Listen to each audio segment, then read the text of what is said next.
platform. Let's get into these teas. So I saw this article in the New York Post, and I thought I would bring it to you to talk about because it did kind of light a fire under me, and I think we need to discuss it. It says Jewish NYU professor lashes out at protesters, stating, "If I said lynch the blacks or burn the gays, I'd never work again." So let's get into this.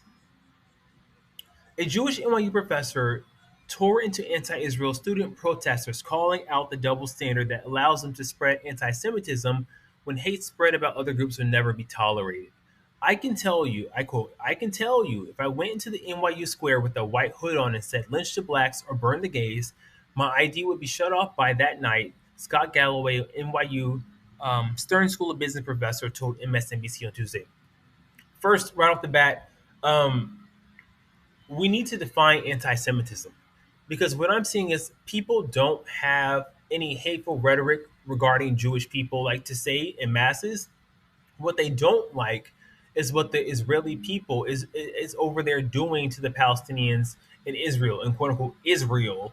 Um, we don't like what's happening to the Palestinians there. We don't like the genocide. We don't like how it seems like Israel has all this financial resources, all this backing, and yet they're just demolishing and starving these Palestinians who don't have the same sort of firepower to defend themselves. I just want to add one more point to the narrative. We need to consider the historical context behind the Israel-Palestine conflict. Israel, for decades, Israel has been persecuting the Palestinians. They have been starving those people. They have been depriving them of rights, of education, of all types of like civil rights. And I think that was the catalyst for the October 7th attack. So Israel can't throw rocks and hide its hands. Like you can't antagonize, starve, deprive people of their rights and expect for them to live peacefully amongst you. So that's an important point to mention. Let's go on. He says, I can tell you if I went into the NYU square with a, oh, I already read that part. I'm sorry. I'll go on. He says, I would never work in academia again, he added. There would be no need for words, context, or nuance. I wouldn't be protected by the First Amendment or free speech. His commentary comes as anti-Israel protests continue to roil NYU and other college campuses in the Big Apple and across the nation, disrupting classes with clashes between pro-Palestine and pro-Israel students and leading to the arrest of over 130 NYU students Monday. It's a professor, a photo of the professor. News clipping here. Galloway attributed the tolerance for anti-Semitism to several things, including students being too easily manipulated by anti-Israel content on TikTok. I want to say, let's say that is true.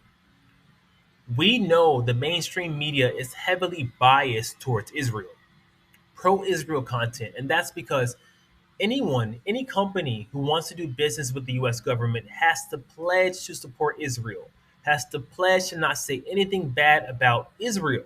So we're getting propaganda on both sides. It's not just like this one side narrative of anti Israel sentiment.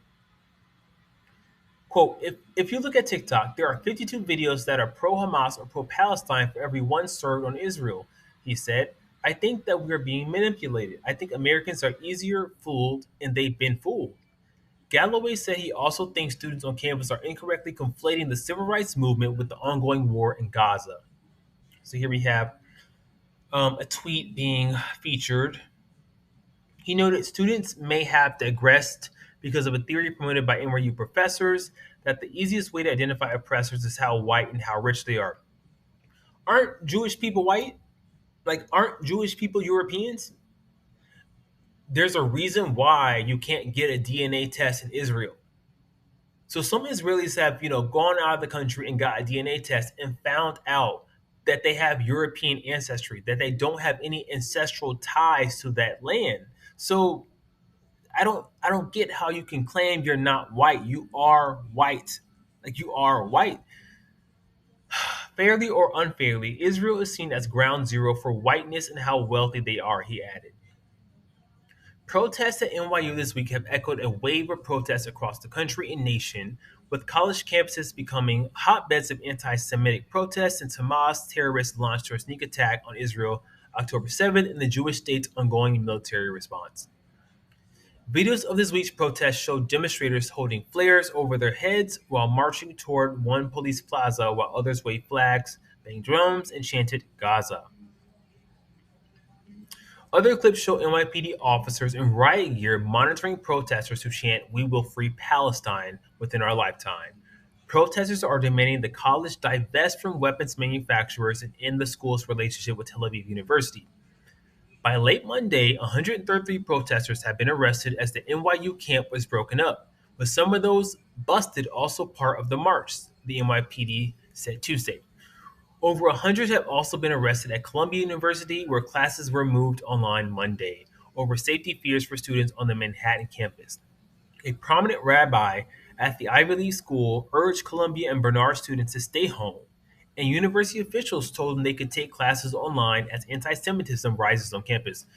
I did see that the governor of New York went ahead and canceled some of the financial aid to these institutions, and I believe she didn't say why, but I believe it's because of this anti quote unquote anti-Semitism that's taking place across these campuses, and she doesn't want to look bad by continuing to fund that type of rhetoric. Um, with that being said, I want to just go back and address the professor's original comments about black people. As a black person, as a foundational black American, meaning as an individual whose ancestors were slaves, I find his comment to be incredibly offensive. You know, black people in this country, we have a unique history, unlike any other group of people in this world. You know, we were slaves for hundreds of years. We went through, hundreds of years of Jim Crow, legalized discrimination, government sanctioned discrimination. And the civil rights movement came in the 60s, right? And during that time, you had black people putting their lives on the line to fight for equal rights, access to jobs, access to employment opportunities. And along those same times, you also had women fighting for rights. You had women fighting for rights, and you had the plight of Black Americans being used to propagate and to help other groups of people get rights who did not have any skin in the game.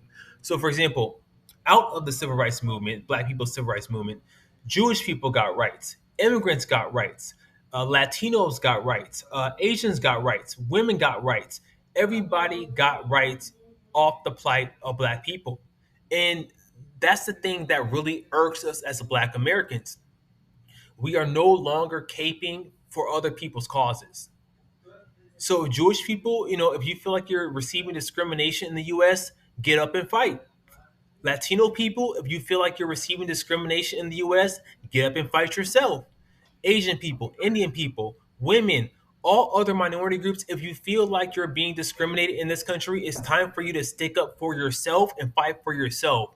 Black people have nothing to do with this. Black Americans have nothing to do with this. Um, we're tired of being you guys as workhorses.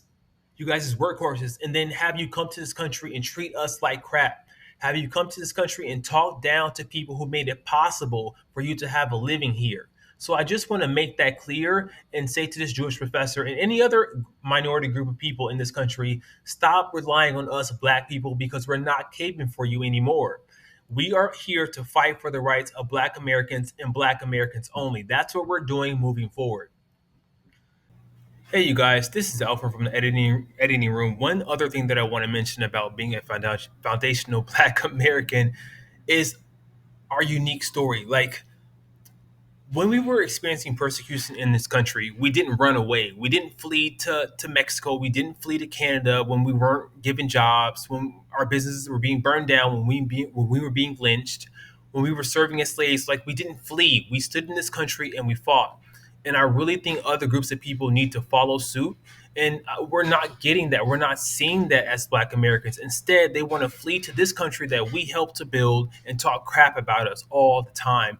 And I think that's what frustrates us the most. Like, it would be different if people came to this country with respect on our names, but that's not what we experience. We experience belittling, talking down to us, wanting to distance themselves from us. And I think it really frustrates us. And that's the reason why we don't want to contribute and help with their causes. So I think that is a major factor in terms of why we are done caping for other groups of people. Let's address the next comment, burn the gays. So gay people have, as a gay man, I will say, gay people have fought for their own rights. They didn't get rights during the civil rights movement. They got rights later on. They fought their own battles and they fought for their own rights. And I feel like once again, other groups of people need to follow suit and stop being so soft. Need to stop being, and they need to learn to how to stick up and stand up for themselves on their own. That's all I have to say about it. I want to see if there are any comments. Any comments? Because I think the comments provide helpful insight. Um, I didn't see any though. Let me see if I can find any comments. One of the other things that kind of irks me about the Jewish community is this insistence that they're not white. How are you not white? Like, look at this man. How are you not white? Another thing I will say is there is a reason why, again, you cannot have a DNA test in Israel because it's going to prove that you are a European, like you don't have ancestral ties to that land, you are white. There is a reason why when Hitler and the Nazis did what they did, they had to collect extensive information on the Jewish people prior to doing what they wanted to do. It's because you look European. You are white just like every other European, just like every other German, every other UK person. You are white. You just happen to be a European Jewish person. I'm sorry to say that. It's not anti-Semitism. It's just the truth. Um. So for people in the comments, get in the comments and tell me what do you think it means when people say, "Oh, you're being anti-Semitic." you know because in my eyes, I'm just speaking the truth. Like, I'm just saying I don't agree with what the Israeli people are doing to the Palestinians. I don't agree with starving people. I don't agree with genocide. I don't agree with using disproportionate violence and force to get these people off land that you feel like belongs to you when it doesn't belong to you at all. That's all I have to say about it. um